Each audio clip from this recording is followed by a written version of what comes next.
Dios les bendiga. Mi nombre es Juan Emanuel Rodríguez. Sean bienvenidos a este nuevo segmento, Palabras de Vida Podcast.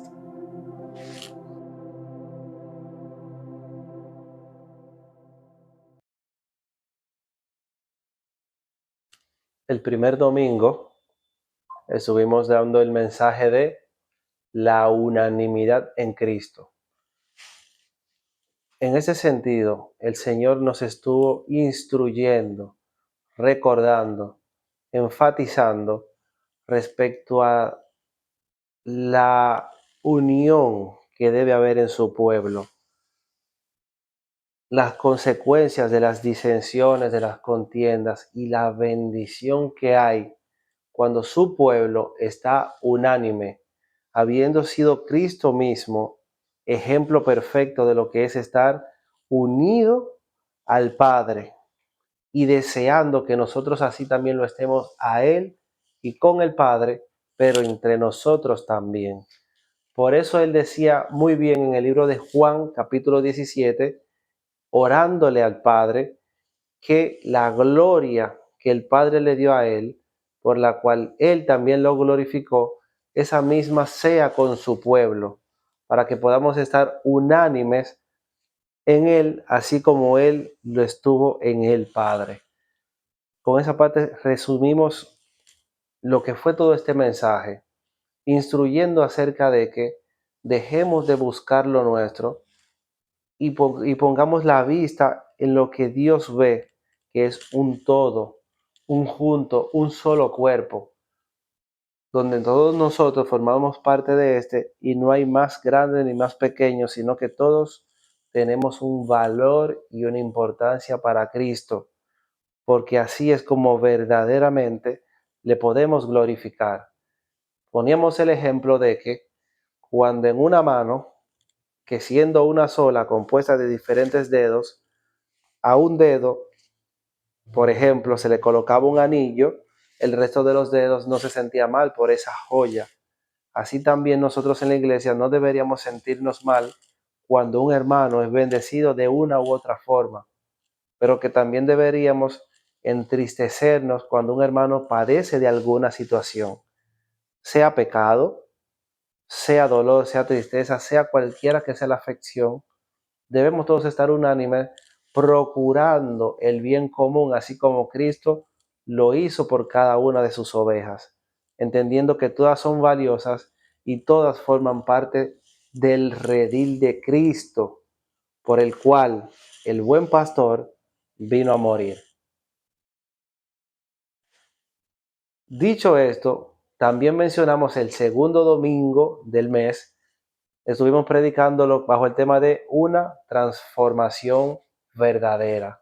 Esto fundamentado en el libro de Colosenses, capítulo 3, en el cual Cristo exhortaba, el apóstol Pablo, en la carta que enviaba a los colosenses, decía que si habríamos muerto en Cristo, también habríamos de ser resucitados y también habríamos ser de revestido de un nuevo comportamiento, de un nuevo andar.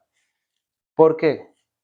Ahí recordábamos el reciente suceso de la iglesia donde algunos miembros habían sido bautizados y ejemplificamos lo que la misma escritura sustenta de que cuando morimos, es decir, cuando somos bautizados, es una simbología de que en el agua quedó sepultado el viejo hombre y confesamos y hacemos público al mundo de que nosotros nos hemos comprometido con tener un cambio de conducta que glorifique a nuestro Señor Jesucristo.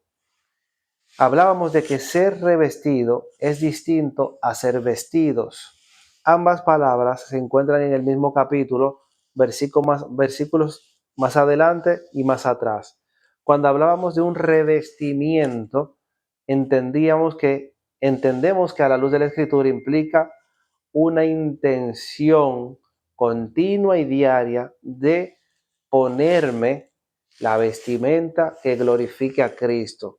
Es decir, conducirme y comportarme como ese nuevo ser que nació de las aguas, que fue revivido de las aguas, porque Haciendo la analogía de la muerte y el bautismo, al bautizarnos murió ese viejo ser, un ser impregnado de pecado, de comportamientos y de haber naturalizado lo que es lo que a Dios no le agrada. Al nacer de nuevo, por la sangre de Jesucristo, por la fe en la crucifixión y resurrección de Cristo, tenemos en Cristo la potestad de ser hechos nueva criatura.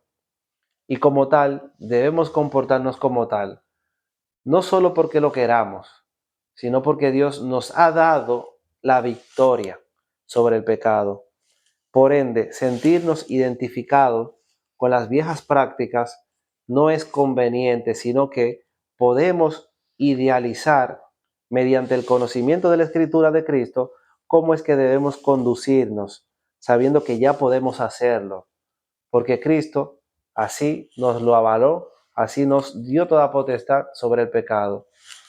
Por ende, esa conducta, ese comportamiento se entiende como que es un revestimiento, porque siempre me conduzco, me comporto, me muestro como esa nueva criatura que glorifica a Dios.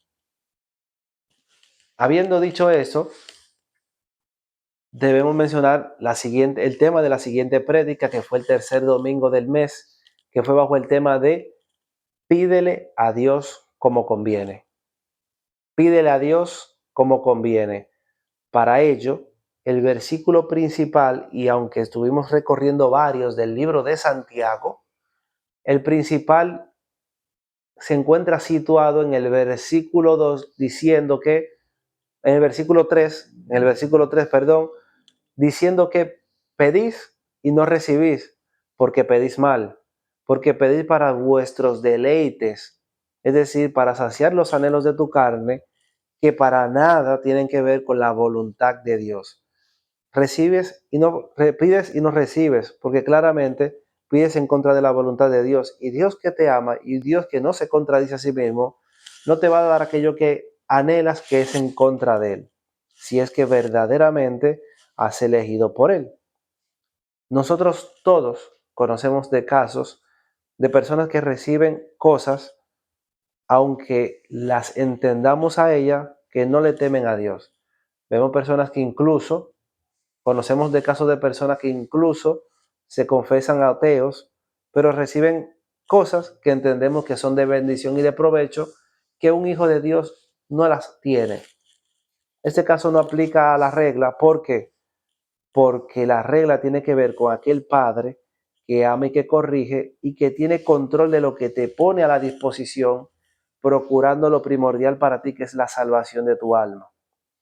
Ahora bien, aunque nosotros tengamos la fe, la convicción en Jesucristo, aunque hayamos confesado a Jesucristo como Salvador, puede que se dé el caso de que anhelemos cosas, porque seguimos habitando este cuerpo, seguimos estando expuestos a tentaciones, porque una cosa es pecar y otra cosa es ser tentado, y continuamente lo estamos, de manera que no es sorprendente que en algún momento tú anheles algo viendo que otro lo tiene y tú creyendo que para ti también es posible.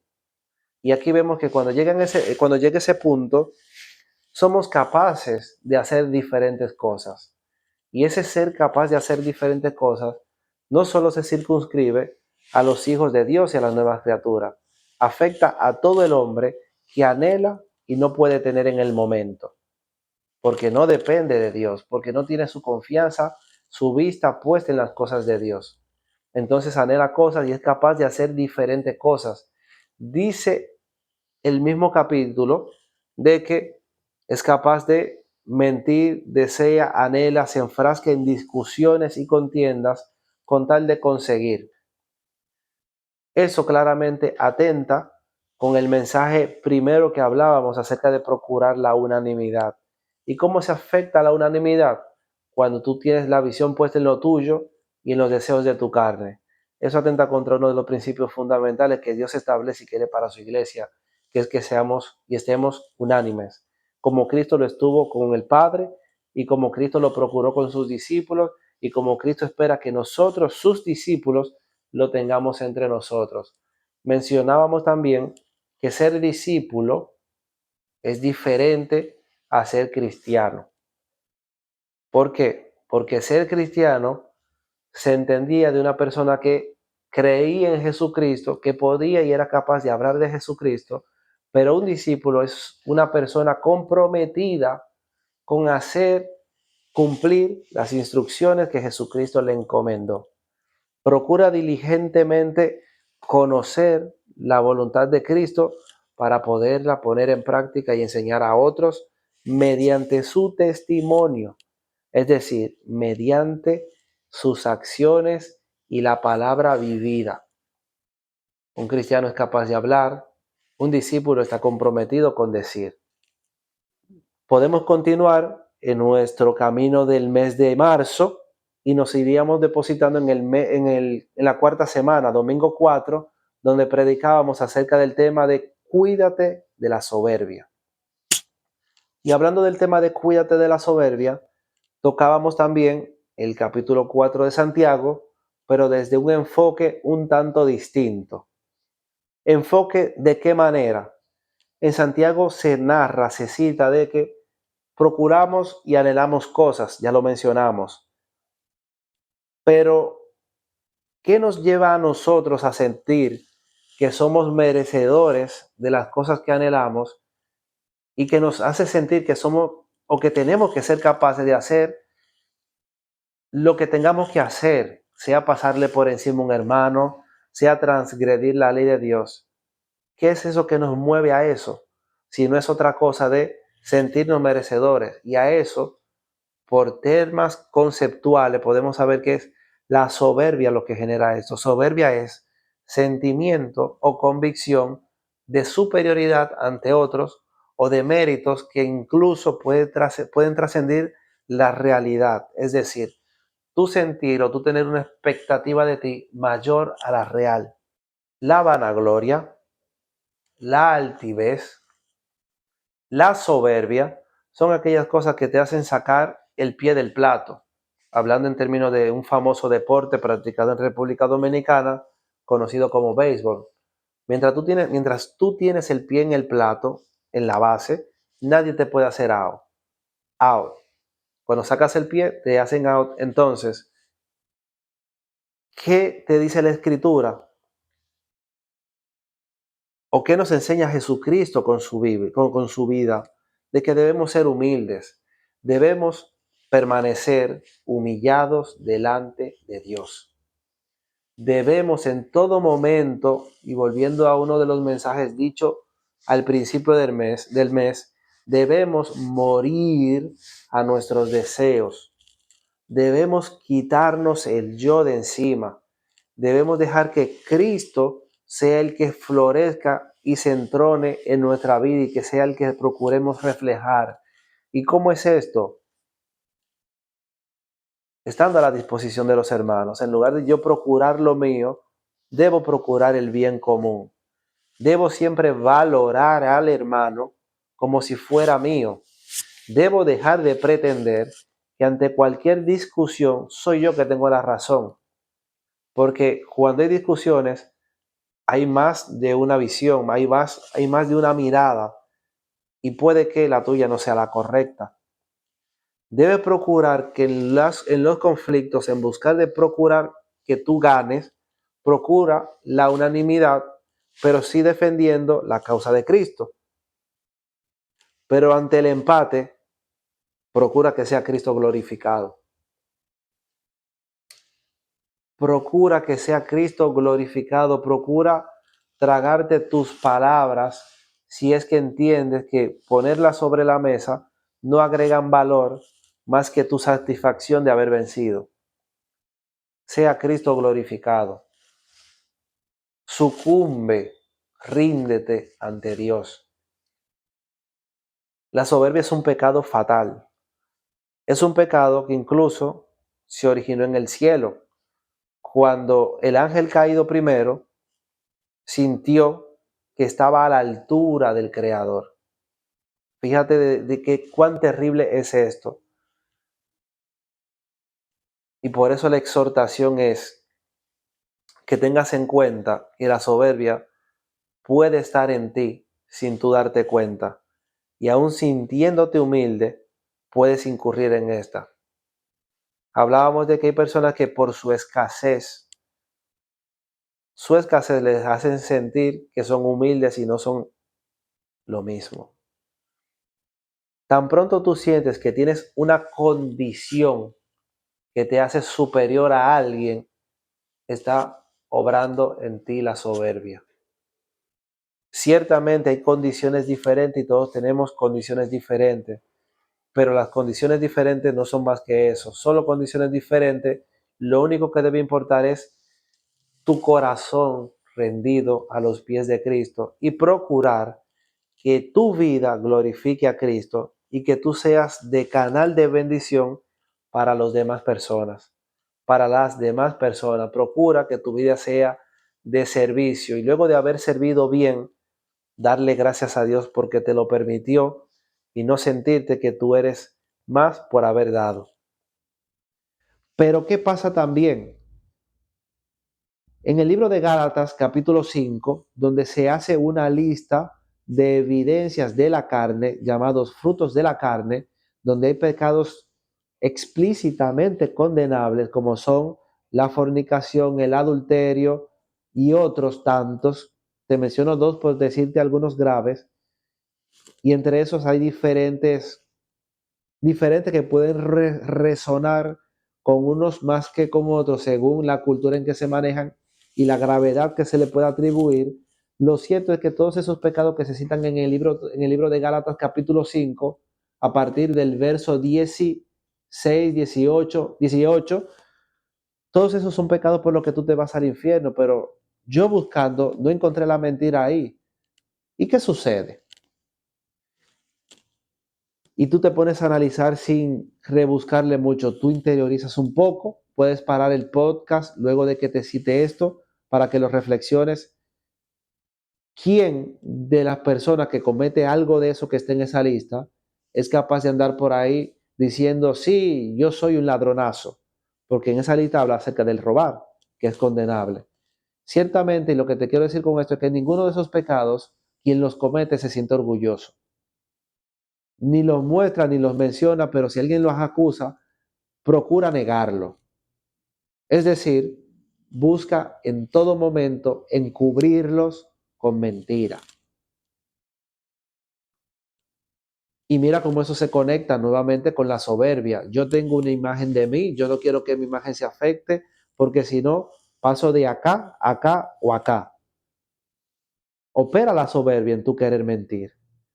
Opera tu altivez en incurrir en pecados que solo satisfacen tu carne.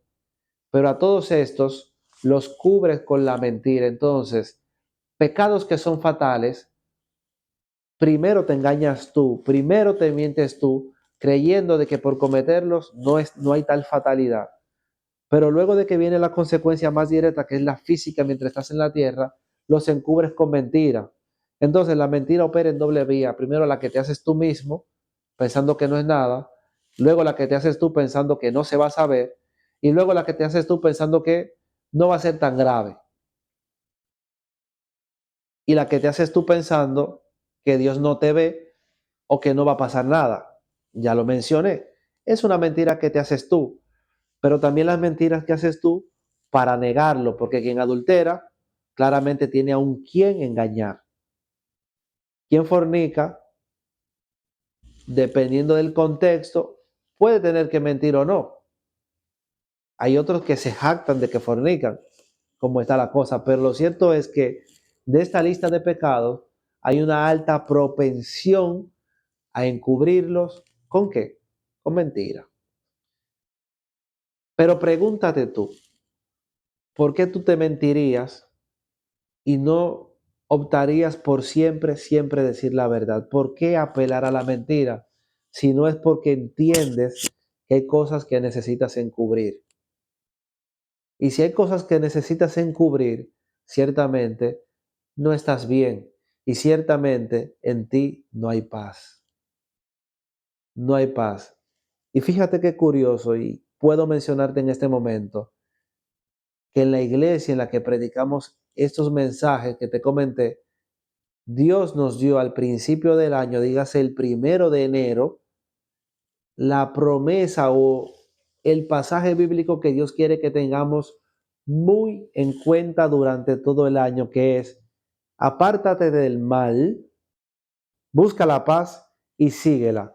Entonces, para que puedas tener una vida desde ya aquí en la tierra, en paz, apártate de la mentira, porque la mentira encubre otras faltas. Y el que practica la mentira, sin lugar a duda, tiene la preocupación de que en algún momento sea revelada. Y adivina qué, en algún momento será revelada. Y lo peor que te puede pasar es que sea revelada en el día final, que sin lugar a dudas llegará. Entonces, ¿qué te quiero decir con esto? Debes procurar agradar a Dios en todo momento. Procurar agradar a Dios en todo momento. Yo sé, estoy convencido de que es lo que tú quieres, pero para ello debes procurar renunciar a tus deseos y tus placeres momentáneos, porque eso es lo que son, momentáneos. Y aunque la vida es momentánea y quizás digas que es una y hay que disfrutarla, te puedo decir que la puedes disfrutar agradando a Dios, porque no puede haber ningún placer que valga más que tu paz.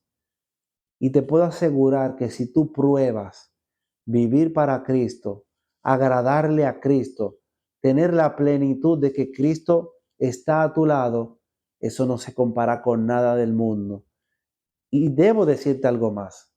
El hecho de que ahora mismo tú veas bendiciones o beneficios, que los entiendas bendiciones porque son dádivas, no significa que necesariamente estés agradando a Dios, sino que debes humillarte delante de Jesucristo. Debes confesar a Jesucristo como tu Señor y Salvador delante del mundo, porque así lo establece su palabra y así lo creemos. Debes confesarte seguidor de Cristo y debes con tu vida testificar a Cristo, y Él te va a ayudar a huir del mal. Él te va a ayudar a hacer el bien y Él se te va a revelar como la paz, la cual tú debes seguir. Dios te bendiga, Dios te guarde.